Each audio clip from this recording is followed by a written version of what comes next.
However, even though we now are broadening the area that we're focused on, we are not at all reducing our focus on Kerrville. They remain a key focus in so many different ways. We continue 24/7 operations to search for anybody who was affected by that deadly storm.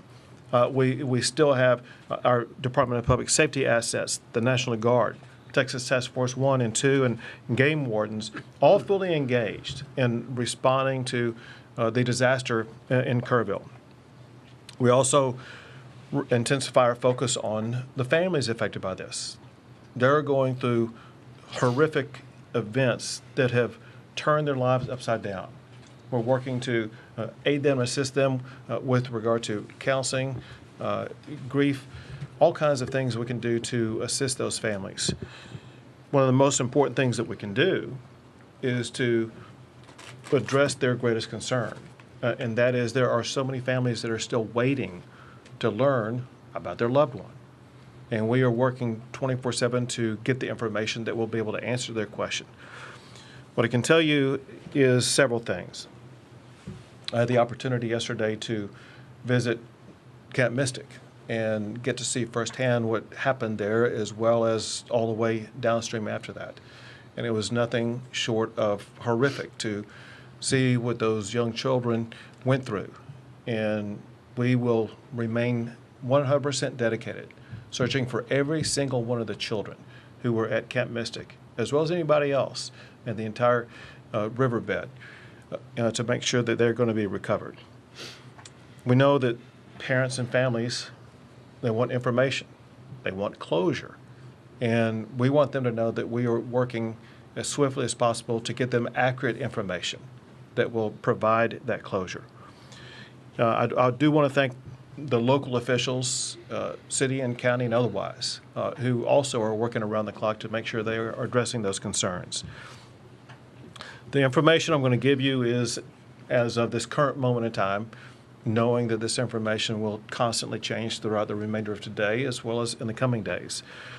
In Kerrville and Kerr County, there are 59 confirmed deceased.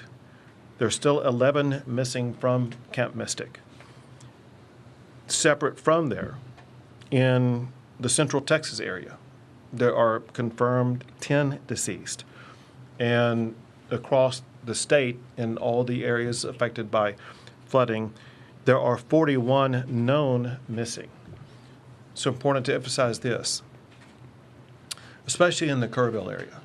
There were so many people who were just camping out, not children in camps, but adults camping out near the river, people in RVs and things like that. There are people who are missing who are not on the known confirmed missing because we don't yet know who they are. We will maintain our ongoing search throughout the entire river system to find anybody who may be missing. One thing that could help this is if you are a relative or friend of someone that you think was in Kerrville or Kerr County that you think is missing, please contact the local officials in Kerr County and let them know that you have the name, identification, and other information about a person who is suspected to be missing. If, however, you don't have confirmed information about that and you're making phone calls, you are slowing down the process of the first responders being able to respond to those who are clearly identified as missing. If you're doing that, you're interrupting official business, and that could be potentially illegal. Call only if you have specific information. While we continue the search process in Kerr County, we are now also beginning the process of responding to the disaster that took place. Includes things like debris removal. Anybody who's seen any images whatsoever in the Kerr County area, you know there's debris all over the place that makes roads impassable, that makes reconstruction projects unachievable, that makes search process more difficult. And the state and local governments are working now on that debris removal process. That process is improved because of President Trump's swift declaration of our major disaster declaration. He ensured in less than 24 hours that major disaster declaration was approved, ensuring that state and local governments are going to have more resources to be able to respond to that disaster, more resources to begin the debris removal, more resources to help individuals who've been impacted by this, as well as local governments that have been impacted by this.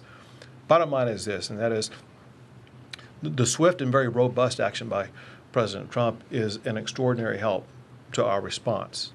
I also want to thank Homeland Security Secretary Kristi Noem, with whom I spent the day yesterday in Kerr County. I've been doing this a long time, and I've never seen anybody as responsive and as quickly in her response as what she was yesterday. She didn't wait to get back to us. She was able to, in a matter of minutes, get answers to very important demands. And on behalf of the state of Texas, we cannot thank her or the Trump administration enough. I've also been in contact with, and people reached out from Secretary Kennedy, Secretary Burgum, and others that in the entire administration are a tremendous help. I also want to add that there are governors across the country that have been in contact with either myself or with Chief Nim Kidd or state agencies offering their assistance, including Sarah Huckabee Sanders, the governor of Arkansas, Kim Reynolds, the governor of Iowa, Jim Pillen, the governor of Nebraska, Bill Lee, the governor of Tennessee, Glenn Youngkin, the governor of Virginia, Josh Shapiro, the governor of Pennsylvania, the governor of the state of Oklahoma, and Governor Landry in Louisiana. And again, I'm sorry if I missed some. I know there's others that are constantly reaching out. We're here, as I mentioned, in Austin today because there have been lives lost in this greater region. And importantly, there are dangers over the next 24 to 48 hours that could pose public safety threats to people in these regions. There is heavy rainfall that's already occurred, and there's more heavy rainfall that's expected that will lead to potential flash flooding broadly in these regions: the Big Country, Concho Valley, Central Texas, and once again, Kerrville. The point is this: if you're in any of those regions, you need to realize, for one, you're in an area with land that's already saturated with water. But for another, when more water comes down, it could lead to rapid flash flooding events. Now, there's nothing expected at this time to the magnitude of what was seen in Kerrville. That said, flash flooding can occur at lower levels of water than what happened in Kerrville. It's a particular threat for people who are driving on roadways. Some of the lives lost in Central Texas were people who were swept away in vehicles or in similar crossing type situations. Know that rising water on roads can occur very rapidly. You may think that you can drive through it, only to find out when you're in there that it's too late and that you're getting swept away. And so we urge everybody to be extraordinarily cautious for the next 24 to 48 hours. If there's any water on the road, you got to be safe. There's an old saying for a reason, because it's true, and that is, turn around, don't drown. You don't need to get from point A to point B if it's going to risk your life. Your job, the most important thing you can do, is to protect your lives. And taking a step back, for all of us up here, that's our number one job. We put public safety first, and we'll worry about the physical damage second. There are still public safety issues and lives to be saved in Kerr County. There are lives to be saved in all these regions that I just mentioned here. We want our fellow Texans to be safe and secure, and you can do more about that yourself than anybody else can. With that, I will I think, pass it to you, Colonel. Yes, sir. Colonel Freeman Martin of the Texas Department of Public Safety. It's been a tough 3 days for Texans, and I can assure you here at this table today that everything that can be done is being done. Currently, we have operations going on in several different counties. Williamson County had 3 people missing. They recovered 1, 2 are still missing. Ongoing searching. Burnett County is missing, 2 people missing. The fire chief and a 17-year-old female. The Department of Public Safety is offering any and every resource that we have to help with those searches, whether it be boat teams, rescue, divers, helicopters, drone operators, drones. So there's a lot of work being done. The governor's very accurate. The ground is saturated, so now a little bit of rainfall and watershed can cause issues. Williamson County is well aware of that. The ground was saturated. They knew that it had issues, and they evacuated neighborhoods, which saved lives. And all that being done, they still have 3 that were washed away. I'll touch on Kirk County. We have about 230 DPS personnel assigned to Kirk County, and everybody thinks about search and rescue and what we're doing. There's a lot of stuff going on. We're filling every gap, and first off, this is nothing negative about Kirk County. They've got a very good sheriff. Their fire chief is exceptional. Their police chief is exceptional. Everybody's working together. The outpouring of support, there's a lot of volunteers. There's a lot of good stuff going on, but there's a lot of there's just a huge need, and it's a large area. So we're providing 18 tactical marine units with boats. We've got 65 CID personnel assigned, over 230 in total, 11 Texas Rangers, 28 from our Special Operations Group, our SWAT guys. In addition to that, we've got 9 helicopters with tactical flight officers. We're providing cell towers and trying to solve the issues with the radio communications and their cell phone communications. We've provided communications operators to embed with them to handle 911 calls and handle calls with concerned family members. Dealing with the families of these missing individuals, there's no higher priority for us than finding those children. We've assigned commissioned personnel and victim service personnel to the family that are working. They're with them 24/7, can answer or address any needs that they have and get them any information they have. This is tough work, recovering them. So we have victim service personnel there to work with officers that are conducting the search operations additionally. We have some unidentified individuals at the funeral home, adults and juveniles.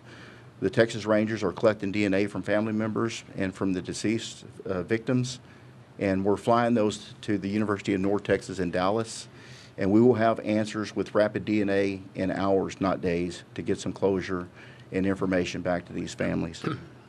We have, in the last couple of days, an outpouring of support from our federal partners, DEA, HSI, and FBI. We've embedded them with our search and rescue teams. This is tough work. It's hot. They're in the mud. They're removing debris. There's snakes. There's water moccasins. This is God's work that they're doing. So, you know, the top priority is the family and the victims. Pray for them, but throw our first responders in there, because there's a lot of good work going on. We're not taking away from any resources from Kerrville to pre-stage here. We're pulling from South Texas, West Texas, and North Texas into Central Texas to prepare for our emergency response. We're well prepared. The legislature, the governor, in previous years have been overwhelmingly supportive of law enforcement and gave us the resources, so we're prepared to respond to events like this in multiple regions of the state at the same time. So, Governor, thank you. Thank you very much. Now, General Seltzer with the Texas National Guard. Good afternoon. The Texas Military Department remains decisively engaged across the flood operations area. Our current force composition, we have 230 personnel operating. We're flying 8 helicopters, and we've increased the size of our force of high-profile military vehicles to help evacuate people from high water areas. We've also expanded our operations area to not only include Kerrville, but we now have personnel operating in San Saba and Burnett. The additional resources we've added since our last briefing are a behavioral health officer in Kerrville, a chaplain in Kerrville. We also sent a chaplain to San Saba. We've expanded the state's Air Operations Center, which is a multi-agency air coordination center hosted by TMD, but it includes every agency that operates across the interagency in Texas. So inside that operations center, we can ensure that the right asset is going to the right location to do the right job. Additionally, today we have launched the MQ-9 Reaper remotely piloted aircraft out of Houston. That aircraft departs Houston, goes out over the Gulf of America, and climbs to 18,000 feet. And then along a special FAA corridor, traverses over to the Kerrville area to conduct persistent SAR, persistent incident awareness and assessment operations. It's truly an eye in the sky for our search and rescue people. I'd like to thank the Federal Aviation Administration today. Due to weather at 18,000 feet, we could not transit from the Gulf of America to the Kerrville area. The FAA granted a temporary flight restricted area through a lower altitude, which allowed our aircraft to safely transit across Texas and operate in the Kerr County area. In terms of rescues and evacuations for the Texas Military Department, we have a total of 525 rescues or evacuations. 366 have been by air and 159 by ground. Of those count, 20 ground evacuations occurred in San Saba and 5 air evacuations occurred in Burnett. And that concludes my brief. Thank you, Governor. Thank you. Now with the LCRA, there it is, Phil. Yes, sir. Good afternoon. I'm Phil Wilson, General Manager of the Lower Colorado River Authority. I think the most significant message we have in the general area right now is that if and when we get more rain, please stay off the lakes. The lakes have a lot of debris right now. It's not safe to be boating. It's not safe to be out there. We'll let you know when it is, but critically, stay off the lakes. It's July. People are used to summer, and this is not a good time to be out there. So to echo, we're working very closely with law enforcement. We have our rangers deployed to Burnett County right now with our mobile command center trying to support the activities up there. It's a partnership working all together with law enforcement, TDM, and everyone that's showing up to help assist. It's a very critical time for us. Next, what the governor said, we have a lot of saturation. We opened gates up at Wirtz and Starkey the last couple of days. Those are closed right now. We're ready just in case we need to. We've added more than 350,000 acre feet to the height of the lakes of Buchanan and Lake Travis. We're 67% full. We have a lot of room in headroom in case more water does come in to make sure those reservoirs do what they're supposed to do, which is to capture the water for the future and protect against flooding. Thank you, Governor. Very good. Now, Chief Nimkit. Thank you, Governor. And I want to remind everyone, life safety is still our #1 priority. And what I mean by that is, and Colonel Martin said it very well, Kerrville and Kerr County have great local emergency managers and responders. They really do. But they're a community of about 55,000 people. And they had a lot of people there that were not from that area visiting, vacationing. And their resources, and this is what state agency, what the state government does when a local community gets overwhelmed, is we send in additional resources. So our hats are still off to all of those local responders that live and work in that community, and that their homes and families were also impacted, and they're still there on the job. We owe them a great amount of gratitude. Second, we continue with our search, not only in Kerr County, but everywhere that we know we have missing people. And I need your help in being very cautious. Let's not get wrapped around the axle on the word recovery. You're going to start hearing the word recovery used in a lot of different contexts. Be very careful how you use that word, because I'm going to be careful how I use that word as well. We are going to begin recovery operations. That is debris cleanup. That is opening roads. That does not mean we are no longer doing search for live victims, because we still are. We are still out there in very much hopes, very much fueled by the compassion that we show for these families, that we're doing everything we can to find their missing loved ones. So please help me in making sure that we're not wasting our time and efforts on debating over the meanings of words. Let's get clarity when we ask those questions. Second, I'm asking, we've driven around Kerr County and the other areas a lot. We have a lot of people that are traveling in because they want to see firsthand the damage. I'm asking you, if you're not from the community and if you're not involved in our response and rescue and recovery efforts, stay out of the area. Stay out of the area because you don't know the area.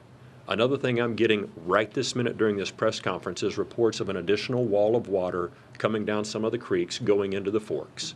And I want you to think about that for a second. If you're not from that area and you don't know the low water crossings, you could find yourself in a very dangerous situation. The next thing is we see a lot of information on social media about volunteers and spontaneous volunteers being frustrated because they can't help. We are evacuating parts of the river right now because we're worried about another wall of water coming down in those areas. If you're a volunteer there that you're not checked into our operations, we have no way of accounting for you right now. There is a process that we use to get volunteers into the response, and I'm asking for your help and to get that message out.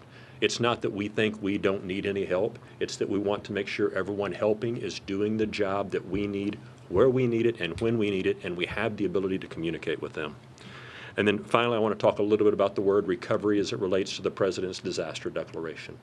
We are very excited to begin those recovery operations with our federal partners who have been here with us in the Emergency Operations Center since last Thursday, since before all of the actual flooding and disaster started. And we're going to work very close with those partners to help our local communities and our families that are impacted by this recover from this disaster as fast as possible. Thank you, Governor. Thank you. We'll take a few questions. Go ahead. Isabel, I know that you mentioned 10 deaths in Central Texas. Is there any way you could give us a breakdown of the cities? We sure can. Chief Kidd has it. So we're showing, reaffirmed 3 in Burnett County, 1 in Tom Green County, 5 in Travis County, and 1 in Williamson County.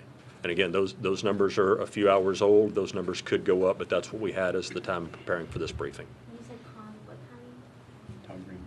Tom Green? Tom Green. Yes, ma'am. San Angelo area. Thank You just said something about a wall of water that you're just now getting reports about. Can you talk more about that and what you're seeing there? Yeah, I'll share some of it. So I apologize for looking at my phone during the press conference, but this is the live updates that we're getting right now from the field. Is there are unconfirmed at this point reports of additional water coming in. And as the governor mentioned, there's rain still falling on the area. It's not going to take the same amount of rain that caused this damage to make the current water levels rise up, right? Because the ground is already saturated. So any rain that falls can be perceived as life-threatening rain. And so if you're in a low-lying area, we need you to move yourself out of that low-lying area. We've got DPS aircraft that are flying up to try to find this wall of water right now, and the people in the reported areas, again, unconfirmed, that are on our communication systems, we're asking them to get out of the water and out of the way so that we don't wind up having to do additional rescues. Governor Go ahead. Abbott, CBS Austin, you had mentioned that there are dozens of Central Texans missing. Local resources can't continue searching in the dark of the night. Does this federal disaster declaration mean that we have federal resources to continue searching when it's pitch black? Sure. Well, first of all, on the federal disaster declaration, it applies right now to Kerr County. Let me go back. Let me see the total, my disaster declaration counties. So let me walk you through this. So I made an original state disaster declaration, and then I amended it to add more counties. Let me first go back over those counties, then I'll explain to you what's going on. Under the state disaster declaration includes the following counties: Bandera, Bexar, Burnett, Caldwell, Coke, Comal, Concho, Gillespie, Guadalupe, Kendall, Kerr, Kimball, Llano, Mason, McCullough, Menard, Reeves, San Saba, Tom Green, Travis, and Williamson. That means because of that the state is providing additional resources for those counties and state-based assistance. On the federal disaster declaration, for the time being, that includes only Kerr County. And they are waiting to see the magnitude of what happens in other counties before they may potentially expand that, the federal disaster declaration, to include other counties. So for now, local resources have to stop search and rescue efforts when they fall. That's not accurate. No. We have drones and helicopters that have thermal and night vision and FLIR where they can search at night. Our special operations groups have that. And, you know, at the law enforcement level, we don't really wait for a federal declaration. The feds come. They're there, they're helping. They offer assets and resources.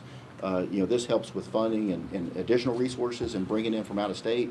But our local federal partners, they're very involved. So we've, yeah, of course, we're a lot more productive during the day, but we search at night, and and we're seeing some really good results, which is good, but the bad news is you will see the death toll rise today and tomorrow.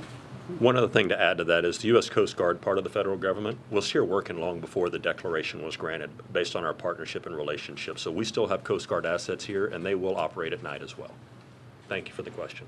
Go ahead. Bayless Wagner, Austin, American States. Could you talk a little bit more about the warnings that local officials got, the way that the state and the federal government communicated with local officials, and whether you believe that these deaths were preventable? So there were multiple steps taken by the state that I'll let Chief Kidd talk about, but the state began setting up operations in preparation for what could happen in Kerr County. It happened in the early morning hours of the 4th, which is Friday, and the state had pre-positioned assets and resources in and around that area beginning on Wednesday before the storm on Friday. As we learned more on Thursday, more assets were provided in various regions. We knew, based upon predicted weather, certain regions where the rain may fall. There was an inability to know precisely where that rain was going to fall and how much was going to fall, where it did fall. And as far as what the locals may have done, Chief Kidd may know more than I, but I would leave it up to them to let you know. And listen, thank you for the question. We need to spend a lot of time trying to answer this question because from a technical perspective, there are multiple warning systems that are out there. And all of us can choose to sign up for warning systems in certain areas depending on the local government that we're in and the way that their system works. There's a lot of talk about a program called WEA, the Wireless Emergency Alert, and IPAWS, the Integrated Public Alert and Warning System, and how they work or sometimes don't work. And then you have areas where there is no cell phone coverage. And if there's no cell phone coverage, it doesn't matter how many alert systems you sign up for, you're not going to get that. And then there's the NOAA weather radios from the National Weather Service. I'll ask you, how many of you have a NOAA weather radio by your bed at home? And so there can be all kinds of alert systems that are sent, and we know that some were sent, some general messaging was sent early, some urgent warnings were sent at various times, but just sending the message is not the same as receiving the message, having a plan to do something when you receive the message, and then the ability to implement that plan.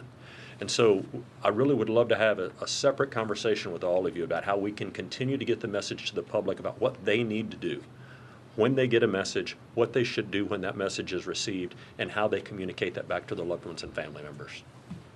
Let me add this also. I don't know if you guys saw this, but the city manager for Kerrville explained that on the morning of the 4th, he was out jogging at about 3:30 in the morning, and it just then began to rain a little bit.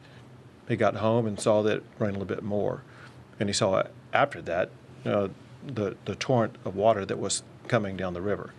And the point that he made was that by the moment in time when they knew the magnitude of the water, it's a difficult decision whether or not to begin evacuating people or not, because if you have a warning telling everybody to evacuate, you could actually lead them to their death.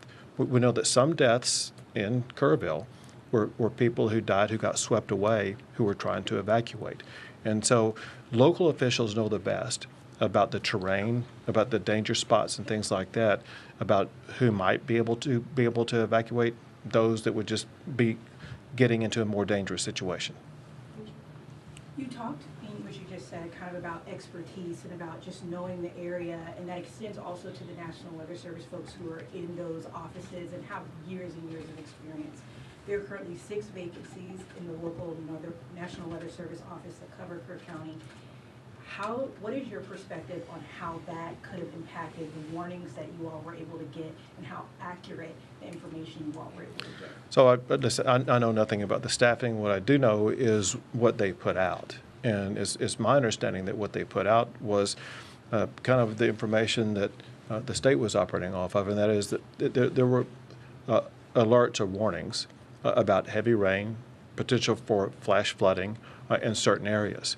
A problem with that is that to most people in the area, flash flooding would mean one thing, not what it turned out to be, because they deal with flash floods all the time. Just like I put People will notice in these regions of Texas right now, there's the potential for flash flooding, but there's no expectation of a water wall of almost 30 feet high.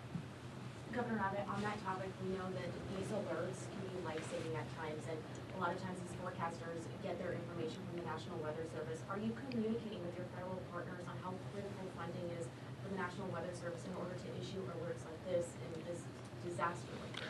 It's one of the things that we spoke about when Secretary Noem was in, and this is part of ongoing conversations. And I'll add this. As you all probably know, we have a special session coming up, and the way to respond to like what happened in Kerrville is going to be a topic for the special session to address. We have time for 2 more questions, folks. Is part of what you want to address, because there was a bill that was going to create a council to kind of talk about what warning systems, and it was not successful. Is it a concern that there's all these camps on this area? This is an area that deals with flash flooding, but there were no sirens that were in this area. Can you talk about that and why that hasn't been funded to this point? Well, it's going to be something that will be looked at.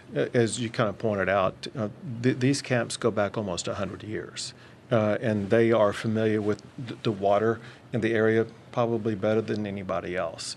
And they have their own ways in which to deal with warnings that would involve children, sometimes as young as 8 or 9 years old. And we need to evaluate what they know, how they respond, what they need. And that's why it's going to be good to have a session with all members working together that would bring different perspectives, because the reality also is this, and that is what's needed in that river basin at that location could be far different than was needed in some other river basin across the state. Time for 1 more, folks. Go ahead. In Texas Tribune, do you know if anyone tried to get warning to people at the camps outside of the automated disaster system? I missed the first part of the question. Did anyone try to get warning to the people at the camps outside of the automated system? So I'm not sure that I understand the question. I mean, does somebody go door to door and knock on the doors, or? Yeah, we're just wondering if there are any official outreach in the area. You know, we talked to the county emergency manager when we were there the first day, and the county does have a plan for that county and the 18 or so camps that are in that county. Probably be really good to ask them that question and let them give you that answer. It's a good question. Thank you. Thank you, everyone. thank you all. Thank you.